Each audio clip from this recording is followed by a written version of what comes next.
Who is Dajal? Dajal is a deceptive and dangerous figure who will appear near the day of judgment with the mission to mislead people and test the faith of believers. He's often referred to as the false Messiah because he falsely claims to be the awaited Messiah, twisting the truth and doing things that look like miracles to gain followers. In Christianity, he's known as the Antichrist, as he opposes true guidance and misleads people away from righteousness. However, unlike real prophets, Dajal uses his abilities only to deceive, trick, and confuse people, steering them away from Allah's path and guidance. Dajal will go as far as to claim that he is a god, demanding worship and loyalty from people. He's given certain abilities by Allah as a test from humanity, including the power to cause rain to fall or withhold it, to control resources, and to perform other acts that seem like miracles. However, these signs are tricks meant to test how strong believers' faith really is. Description of Dajal. Dajal is described as a young man with a reddish complexion, short in height, with thick, curly hair, a wide forehead, and a broad upper chest, giving him a distinctive look. His most noticeable feature is his one eye. His right eye is damaged, resembling a floating grape, while his left eye is partially covered by a thick piece of flesh at its edge. In some narrations, he's described as being pigeon-toed and hunchbacked. Between his eyes is the word kafir, written in Arabic letters, which only Muslims with sincere faith will be able to see and understand, regardless of whether they can read or not. This recognition of the word kafir is a gift from Allah, enabling believers to know him for who he truly is, while non-believers remain unaware of this sign and are more likely to fall under his influence. Dajjal is also described as being sterile, having no children. In some hadiths, he is portrayed as an immense figure, the largest creation since the time of Adam.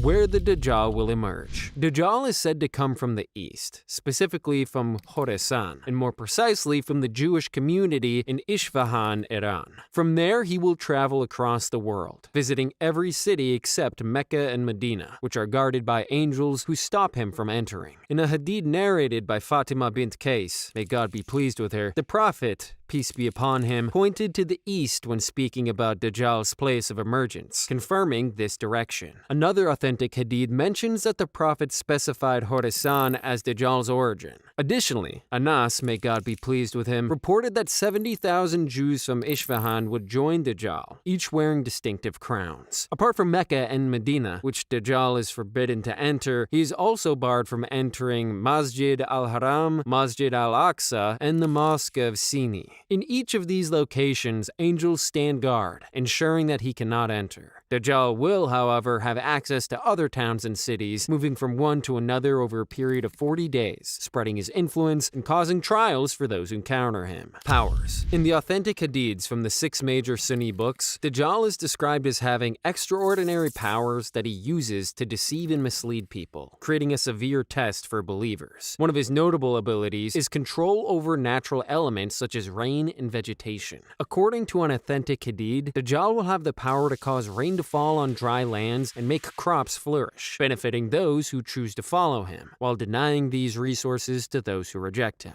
This manipulation of natural resources is intended to pressure people into following him out of fear or desperation. Dajjal is also granted the ability to perform false miracles, which include creating the illusion of bringing the dead back to life or curing the sick, which makes people think he has divine powers. As described in authentic hadiths, these tricks are meant to test believers and challenge their faith in Allah. One of Dajjal's most powerful illusions is his ability to carry what looks like a paradise and a hellfire. He will ask people whether they want to go to hell or heaven. However, Dajjal's heaven is actually a hidden hell in disguise, while his hell is a true heaven for those who stay firm in their faith. The Prophet Muhammad, peace be upon him, warned believers to choose what appears to be Dajjal's hell, because it is in fact the path to safety. This reversal of reality is a key part of Dajjal's deception, making it extremely challenging for people to distinguish truth from falsehood. Dajjal will also have the ability to move fast across the earth, allowing him to spread his influence widely and quickly. Some narrations describe him as traveling with ease, covering vast distances in a short time. This extraordinary mobility expands his reach, enabling him to appear in multiple regions and increase his challenge for believers. Followers of Dajal. The followers of Dajal will be people who are easily influenced and lack strong faith. According to authentic hadith, Dajjal will be followed by a large group of Jews from the region of Isfahan in Iran, with many of them being recognizable by wearing specific clothes. Dajjal will attract people by performing miracles and offering material wealth, making it easy to win over those who prioritize worldly success over faith. Many of his followers will also come from those who have weak hearts and are impressed by his tricks and promises. There will also be a large number of women among his followers. His ability to perform miracles and offer material comfort will especially appeal to those seeking relief from worldly struggles. Due to his persuasive power, a high number of women will become his followers, to the point where men will feel the need to protect their mothers, daughters, and sisters by restraining them from going after him. Who will defeat Dajjal?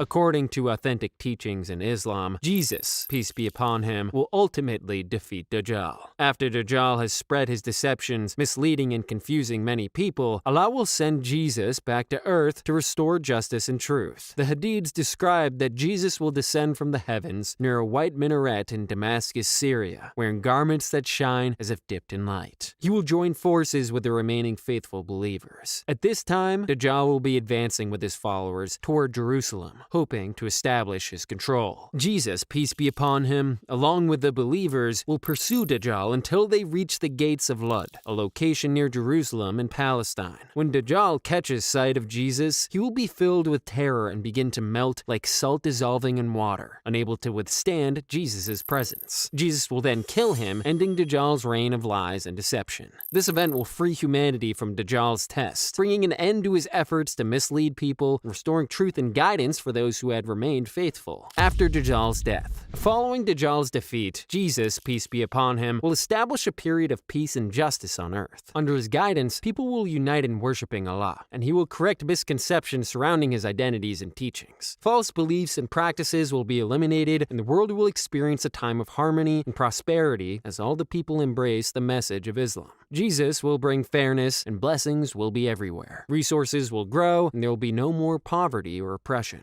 Eventually, after fulfilling his mission, Jesus, peace be upon him, will pass away. His death signifies the close of this era of peace. Muslim believers will honor him with funeral rites, treating him with the respect given to all prophets. His passing also serves as a sign that humanity is moving closer to the final hour, setting the stage for other major signs of the Day of Judgment to unfold. How to protect yourself against Dajjal. To protect yourself from Dajjal's test, the Prophet Muhammad, peace be upon him, taught the importance of reciting parts of the Surah Al-Kahf. He specifically mentions that memorizing and reciting the first 10 verses, or in some narrations, the last 10, can serve as a defense against Dajjal's influence. These verses are not just words. They carry deep reminders that help strengthen a person's faith, especially in times of hardship and deception. Dajjal is known as a powerful deceiver who will try to mislead people and create confusion, aiming to turn them away from the truth. Regularly reciting these verses helps believers build a stronger bond with Allah and prepares them mentally and spiritually to resist Dajjal's tricks. Also, according to authentic hadiths, reciting the entire Surah Al-Kahf on Fridays also brings special protection. One hadith states that whoever recites Surah Al-Kahf on Friday will have a light that shines for them from one Friday to the next, guiding and protecting them throughout the week. This regular practice not only shields them from the trials of Dajjal, but also deepens their connection to Allah, keeping their heart and mind steady in the face of life's challenges.